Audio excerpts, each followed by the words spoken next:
Hello दोस्तों, तो मैं रोहित साहनी और आप देख रहे हैं हमारा प्यारा चैनल स्मार्ट एजुकेयर। तो इस वीडियो में हम 10th स्टैंडर्ड मैथ्स पार्ट 1 में जो चैप्टर नंबर 2 में जितने भी इंपॉर्टेंट क्वेश्चंस हैं वो सॉल्व करने वाले हैं। तो इसके पहले वाले वीडियो में मैंने चैप्टर 1 के जो भी इंपॉर्टेंट क्वेश्चन थे वो मैंने आपको प्रोवाइड कर दिया था। So without delay we start video right now. तो यहाँ पे जो हमारा फर्स्ट क्वेश्चन है वो थोड़ा मिस्टेक है, तो मतलब हमने यहाँ पे कैंसिल कर दिया है। तो हम स्टार्ट करते हैं अपने सेकेंड क्वेश्चन से। तो जो हमारा सेकेंड क्वेश्चन है उसमें क्या दिया हमको यहाँ पे, यदि वर्ग समीकरण x square minus 6x plus k equal to 0 के मूल वास्तविक तथा समान है तो के का मान कौन सा होगा। ओके, तो मूल जो है वो वास्तविक तथा समान कब होता है, जब हमारे पास डेल्टा की वैल्यू क्या होती है, वो होती है 0।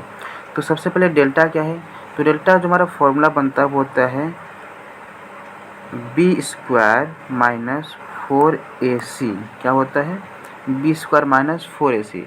तो इसके लिए हमको सबसे पहले बी चाहिए, ए चाहिए और सी चाहिए। तो हम क्या करेंगे, जो हमारा वर्ग समीकरण है हमको यहाँ पे दिया है, जो हमारा वर्ग समीकरण क्या है वो है 2x square minus 6x plus k equal to 0। इसमें जो मेरा a है, अगर हम a x square plus b x plus c equal to 0 से तुलना करेंगे तो उसमें मेरा a क्या बनता है, a इक्वल टू आता है मेरा 2, b इक्वल टू बनेगा -6 और c इक्वल टू बनेगा मेरा जो रहेगा वो है k। तो हमको क्या निकालना है, अब हमको पता है कि मूल वास्तविक तथा समान कब होता है, जब डेल्टा इक्वल टू होता है 0। ओके, तो डेल्टा इक्वल टू 0, तो डेल्टा का फॉर्मूला क्या होता है, वो होता है B square minus 4ac equal to 0। अब बी हमारे पास क्या है, बी देखें तो हमारे पास बी की वैल्यू है 2। बी की वैल्यू कितनी हमारे पास 2, सॉरी बी की वैल्यू है हमारे पास 6 -6 और a इक्वल टू 2 और c equal to k। Okay, तो हम क्या करेंगे यहाँ पे, सबसे पहले b की वैल्यू रखेंगे। तो b क्या है हमारे पास, वो है -6 का स्क्वायर माइनस 4 इंटू ए का वैल्यू क्या है, a का वैल्यू है हमारे पास 2 इंटू सी का वैल्यू क्या है k इक्वल टू 0। अब इसको हम साइमल्टेनियसली सॉल्व करते हैं तो क्या मिलेगा यहाँ पे, -6 का स्क्वायर हो जाएगा 36 माइनस 4 इंटू 2 इंटू के बनेगा यहाँ पे 4 2 जा 8, 8 के इक्वल टू 0। तो मैं क्या करता हूँ यहाँ पे -8 के इक्वल टू, इस 36 को इक्वल के बाद भेज देता हूँ मैं, तो यहाँ पे हो जाएगा -36 के equal to -36 upon -8, minus minus cancel हो जाएगा। अब इसको मैं कट करता हूँ तो 4 9 36 होता है और 4 दूनी 8 होता है।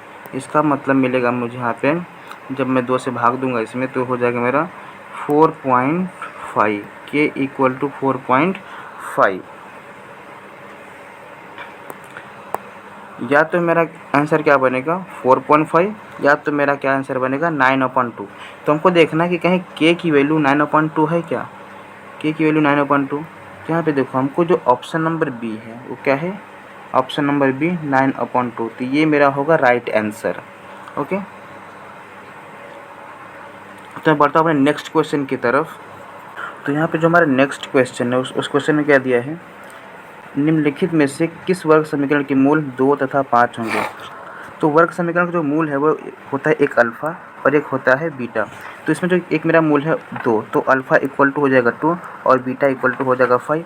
तो वर्ग समीकरण बनाने का हमारा फॉर्मूला क्या होता है, वो होता है X square minus alpha plus beta X plus alpha into beta equal to 0। Equal to क्या होता है 0। तो एक्स स्क्वायर हमको ऐसा ही लिख लेना है, X square minus alpha plus beta मतलब 2 + 5 कितना होता है 7x plus alpha into beta मतलब 2 इंटू 5 क्या हो जाएगा 10 इक्वल टू 0। तो X square minus 7x plus 10 equal to 0, ये इक्वेशन को हमें फाइंड करना है। तो कहीं है क्या equation, X square minus 7x plus 10, तो कहाँ पे X square minus 7x plus 10, option number B. तो ये हमारा क्या होगा, ये राइट आंसर होगा हमारा option number B, X square minus 7x plus 10। तो बढ़ते हैं नेक्स्ट क्वेश्चन की तरफ हम। तो जो हमारा नेक्स्ट क्वेश्चन है वो काफ़ी हद तक मतलब पहले क्वेश्चन के जैसा ही है। तो क्या दिया यहाँ पे हमको, निम्न में से किस वर्ग समीकरण के लिए alpha plus beta equal to 5 होगा। तो जहाँ पे अल्फ़ा प्लस बीटा हमको दिया, जहाँ पे अल्फ़ा प्लस बीटा दिया है वो मैं क्या रख दूँगा, वहाँ मैं 5 पुट कर देता हूँ। तो क्या बनेगा, x square minus alpha plus beta क्या है 5x plus alpha into beta को ऐसे रहने दो, ठीक है। तो क्या हो जाएगा यहाँ पे, X square minus 5x bracket open हो जाएगा plus alpha into beta equal to 0। तो हमको यहाँ पे क्या देखना है, यहाँ हमको क्या देखना है कि जो सेकेंड प्लेस है इक्वेशन का सेकेंड प्लेस -5x।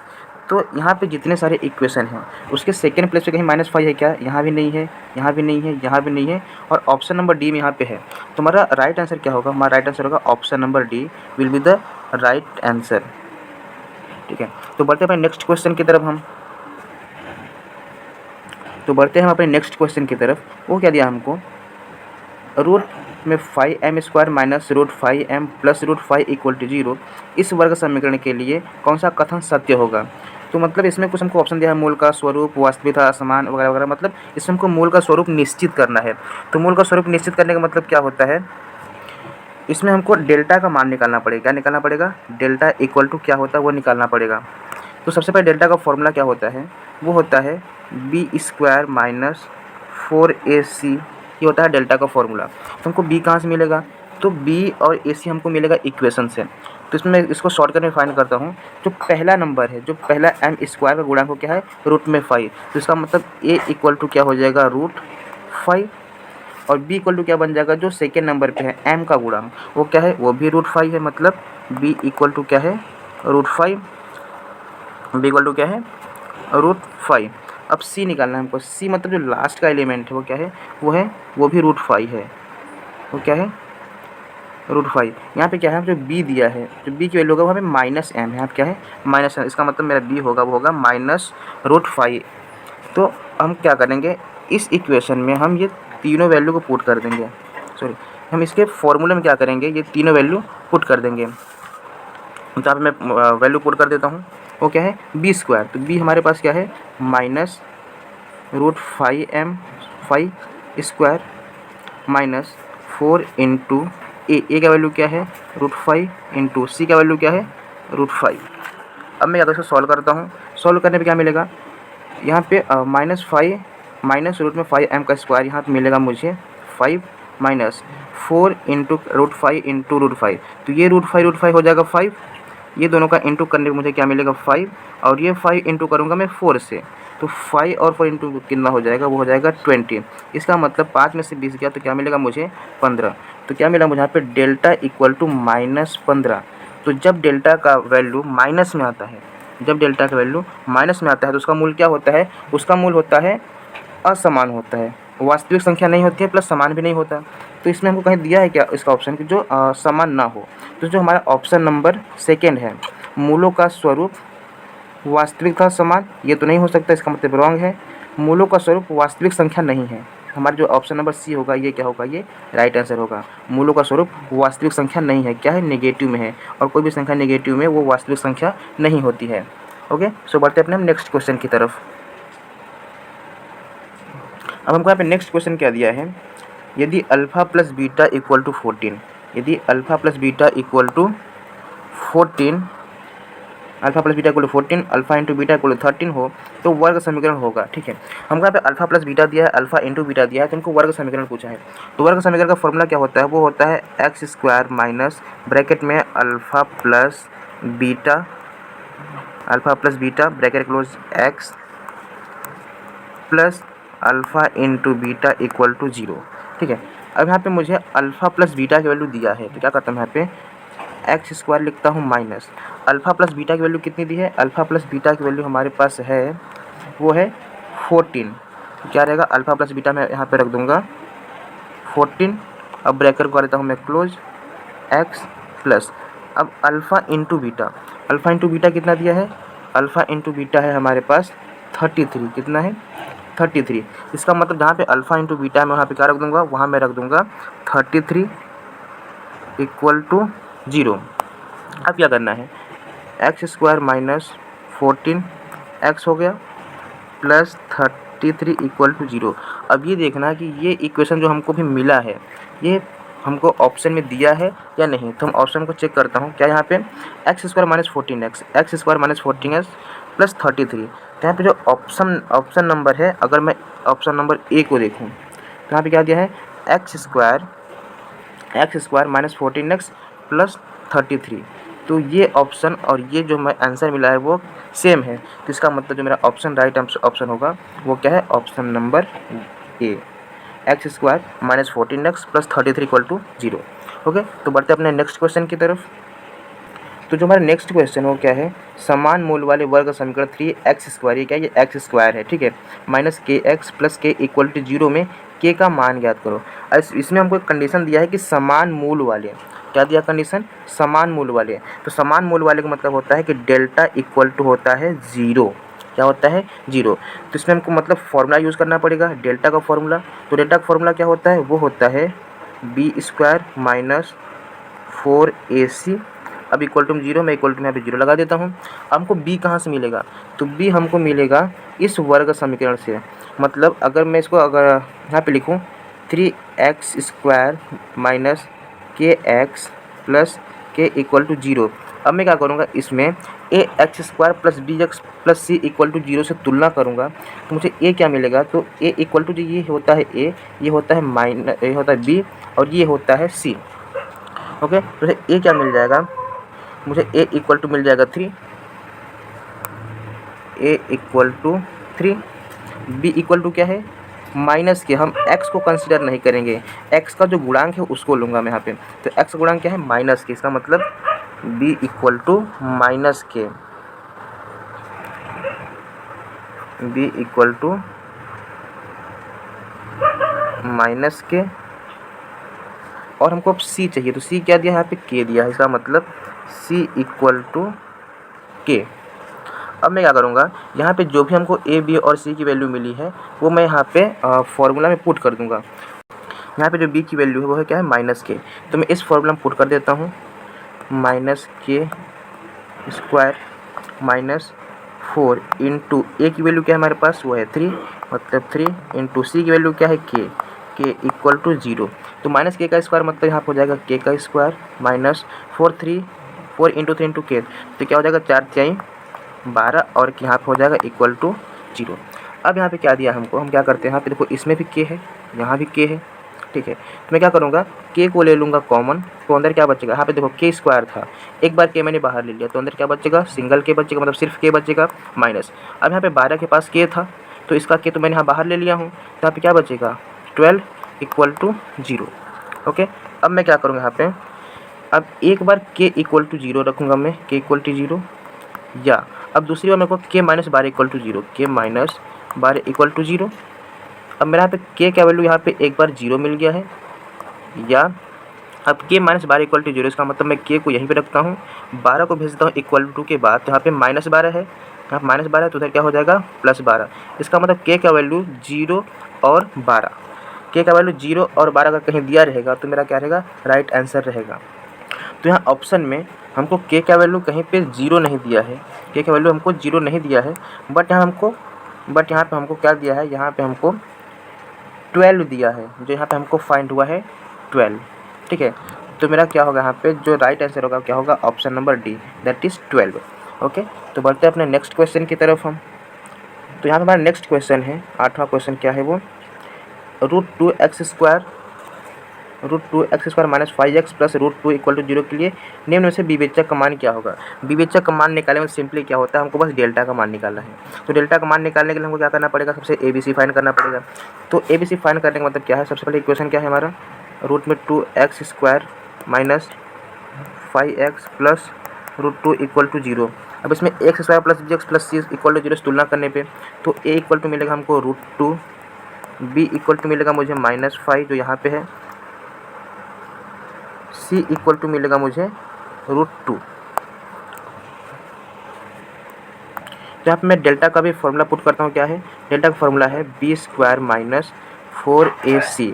तो b की वैल्यू क्या है हमारे पास, वो है -5, b की वैल्यू क्या है -5 का स्क्वायर माइनस 4 इंटू ए का वैल्यू क्या है, ए का वैल्यू है हमारे पास √2 इंटू सी का वैल्यू क्या है, सी का वैल्यू है √2।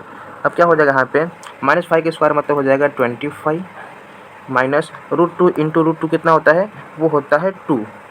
√2 इंटू √2 कितना होता है 2, और 2 इंटू 4 में करूँगा तो क्या हो जाएगा 8। इसका मतलब 25 माइनस 8 इक्वल टू क्या होता है 17। तो हमको कहीं पे डेल्टा का मान 17 दिया है क्या, हमको इक्वेशन में देखना पड़ेगा।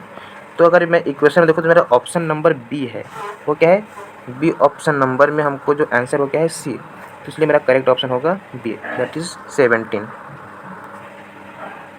ओके, सो बढ़ते अपने नेक्स्ट क्वेश्चन की तरफ हम। तुम्हारा नेक्स्ट क्वेश्चन क्या दिया है, निम्न में से कौन सा वर्ग समीकरण नहीं है। क्या बोला है, निम्न में से कौन सा वर्ग समीकरण नहीं है। तो मैं सबसे पहले आपको बता दूं कि वर्ग समीकरण होता क्या है। वर्ग समीकरण का मतलब ये होता है कि ऐसा समीकरण जिसमें सबसे बड़ा जो हमारा पावर होता है, घात होता है, वो होता है 2। सबसे बड़ा घात क्या होता है, वो होता है 2। तो अगर मैं इन सारे इक्वेशन में देखूँ तो यहाँ भी सबसे बड़ा घात 2 है, यहाँ भी सबसे बड़ा घात 2 है, यहाँ भी है और यहाँ भी है। तो अगर इसमें जो भी x के पावर है सब 2 ही हैं, तो इसमें फाइंड करना हमको कैसे फाइंड कर सकते हैं, तो हमको ना इसको बारी बारी चेक करना पड़ेगा, सॉल्व करना पड़ेगा। ठीक है, तो उसको मैं चेक करता हूँ अभी।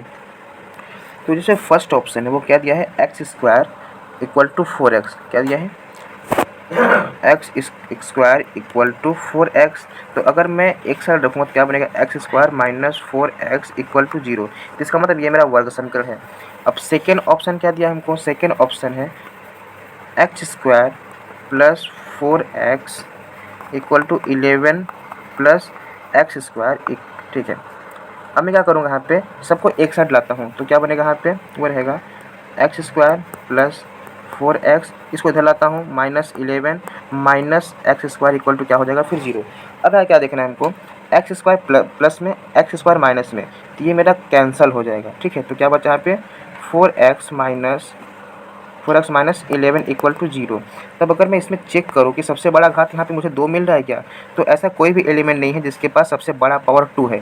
जिसका मतलब जो मेरा ऑप्शन नंबर 2 है, ऑप्शन नंबर बी, वो क्या है, वो वर्ग समीकरण नहीं है। वो क्या है हमारा, वो ये है ऑप्शन नंबर बी, ये एक वर्ग समीकरण नहीं है। ओके, तो यहाँ पर मैं इसको सॉल्व कर दिया अच्छे से, आप इसको देख करके चेक कर सकते हो। तो बढ़ते अपने नेक्स्ट क्वेश्चन की तरफ हम। वर्ग समीकरण 2x² प्लस 6 इक्वल टू -7 के मूलों का मान क्या होगा। तो मूलों का मान निकालने के सबसे पहले मैंने यहाँ पे क्या किया, इक्वेशन जो मैंने क्वेश्चन गिवन था वो लिख दिया मैंने। अब इसको मैंने इसके जनरल फॉर्म में लिख दिया, मतलब 2x² यहीं पे है, यहाँ पे -7x इक्वल टू की दूसरे साइड था, तो मैंने क्या किया सबको एक साइड में रख दिया। तो क्या बन गया यहाँ पे 2x² प्लस 7x, तो क्या है माइनस था, तो इक्वल टू मैंने साइड चेंज किया तो क्या हो गया प्लस हो गया, प्लस 6 इक्वल टू 0। तो हमको क्या करना है, इसको हमको गुणनखंड विधि से हमको इसको सॉल्व करना है। तो इसका हमको कुछ ना कुछ तो आंसर मिलेगा, वही हमारा फाइनल आंसर होगा। ठीक है, तो मैं इसको कैसे सॉल्व कर सकता हूँ, तो मैं क्या करूँगा, हमारे इसका सॉल्व करने का जो रूल होता है वो क्या होता है, वो है यहाँ पे 6 है, यहाँ पे 2 है। तो जो मेरा पहला एलिमेंट होता है वो लास्ट का, उसको मैं क्या करूँगा इंटू कर दूँगा, क्योंकि यहाँ पे 2 है, यहाँ पे 6 है, तो 6 2 क्या होता है, वो होता है 12। अब मैं 12 के 2 पार्ट्स करूँगा कि उसको इंटू करने पे क्या मिले मुझे, +12 मिले, और यहाँ पे प्लस का साइन है, तो ऐड करने पे मुझे क्या मिले 7 मिले। ऐड करने पे 7, इंटू करने पे क्या मिले 12। तो ऐसा क्या हो सकता है, वो हो सकता है 4 and 3, 4 और 3 इंटू करूँगा तो मुझे क्या मिलेगा 12, 4 3 12 मिल जाएगा, और 4 और 3 को ऐड करूँगा मुझे क्या मिल जाएगा 7 मिल जाएगा। ठीक है, तो मुझे यहाँ पे क्या करना पड़ेगा, मैं यहाँ पे लिखता हूँ 2x²। अब जो 7 है इसकी जगह मैं क्या लिखूँगा 4 and 3 लिख सकता हूँ, क्योंकि 4 3 7 होता है, तो plus 4x plus 3x plus 6 equal to 0। क्योंकि जहाँ पे 7 था मैंने वहाँ पे क्या रख दिया 4 and 3 रख दिया। ठीक है, अब इसमें मैं क्या करता हूँ, मैं कॉमन लेता हूँ कुछ। देखो यहाँ पे 2 है, अब ये भी जो 4 है भी 2 के टेबल में आता है, ये 4 2 के टेबल में आता है, यहाँ भी x है, यहाँ भी x है। तो मैं क्या करता हूँ, यहाँ पे मैं 2 कॉमन लेता हूँ, और यहाँ भी x है, यहाँ भी x है, तो मैं x भी कॉमन ले लेता हूँ। ठीक है, तो यहाँ पे 2x² है, 2 तो मैंने कॉमन ले लिया, x² है, इसका मतलब x² में से मैंने एक x बाहर ले लिया, तो अंदर क्या बचा है, सिर्फ x बचा, प्लस अब 4 यहाँ पे है, तो यहाँ पर मैंने 2 कॉमन लिया है, तो अब मैं 4/2 करूँगा, यहाँ मुझे 2 मिल जाएगा, क्योंकि 2 दूनी 4 होता है। अब यहाँ पे x था, तो x तो मैंने यहाँ पे बाहर ले लिया, तो यहाँ पे सिर्फ x + 2 बचेगा। अब मैं इसमें कॉमन लेता हूँ, प्लस अब यहाँ पे 3x + 6 है, इसका मतलब मैं क्या करता हूँ, यहाँ पे 3 कॉमन लेता हूँ, तो अंदर मुझे x मिलेगा, प्लस और यहाँ पे 6 है, मतलब 3 दूनी 6, यहाँ पर 2 हो जाएगा इक्वल टू 0। तो मैं क्या करूँगा, ये ब्रैकेट सेम आना चाहिए, तो दोनों ब्रैकेट सेम है तो x + 2 मैं एक बार ले लूँगा, फिर दोबारा मैं क्या करूँगा 2x + 3 इक्वल टू 0 ले लूँगा मैं यहाँ पे। अब मैं क्या करता हूँ, एक बार x + 2 इक्वल टू 0 रखता हूँ, दूसरी बार 2x + 3 इक्वल टू 0 रखता हूँ मैं। तो x + 2 इक्वल टू 0 या 2x + 3 इक्वल टू 0। तो x इक्वल टू हो जाएगा -2 या x इक्वल टू 3 को मैं भेज देता हूँ उधर, तो क्या हो जाएगा -3 और x का 2 यहाँ पे इंटू था, यहाँ पे अपॉन में 2 हो जाएगा। इसका मतलब x इक्वल टू क्या, -2 या -3/2 क्या मिलना चाहिए, -2 या -3/2। तो क्या हमको यहाँ मिला है क्या, ये आंसर दोनों में से -3/2 और 2। तो अगर मैं ऑप्शन नंबर जो मेरा डी है क्या है, -2 और -3/2 यहाँ पे है, तो मेरा जो करेक्ट ऑप्शन होगा मेरा क्या होगा, option number D, that is the final answer. तो दोस्तों इस वीडियो में इतने सारे क्वेश्चंस काफ़ी हैं, फिर मिलता हूँ मैं आपसे नेक्स्ट वीडियो में। उस वीडियो में मैं इससे रिलेटेड और भी इंपॉर्टेंट क्वेश्चन आपको प्रोवाइड करने वाला हूँ। सो अगर आपको वीडियो अच्छा लगा तो please like this video and subscribe this channel.